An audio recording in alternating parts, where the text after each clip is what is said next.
কথা হলো দাদা, আমরা আছি বাংলাদেশ জামাত ইসলামের পক্ষ থেকে দাঁড়িপাল্লা মার্কা রংপুর অধ্যাপক মাহবুব রহমানের পক্ষ থেকে। আসলে দাদা এই এলাকায় দেখেন মরুভূমি এলাকার মতো, আজকে যদি এখানে আল্লাহ যে বিধাতায় হোক বৃষ্টি দেয়, এই বৃষ্টিটা শুধু কি মুসলমান উপকার হবে না হিন্দুরা হবে, খ্রিস্টান হবে, বৌদ্ধ হবে, সব জাতির হবে না?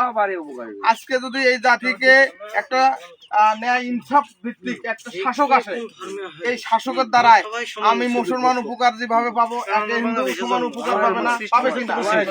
এইরকম বৃষ্টি যদি দেয় এই এলাকার সব জাতি যেরকম উপকার পাবে। আর আজকে একটা সৎ শাসক যদি এই বাংলার মাটিতে আসে, তা আমরা সবাই এক মাপের সুবিধা ভোগ করবো।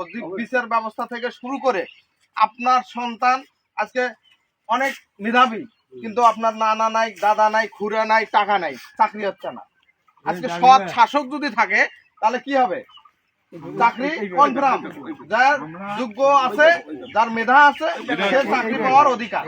এই জন্য আমাদের সৎ শাসক একটা 12ই ফেব্রুয়ারিতে ইনশাআল্লাহ অবশ্যই আমরা দাঁড়িপাল্লাকে ভোট দিয়ে আমরা ডাক্তার শফিকুর রহমানকে প্রধানমন্ত্রী হিসেবে দেখতে চাই, এবং সৎ যোগ্য একজন শাসক আসুক, যাতে সবাই এক মাপের সুবিধা আমরা ভোগ করতে পারি ইনশাআল্লাহ। এই ধরনের আপনাদের কাছে দোয়া আছে এবং ভোট চাই।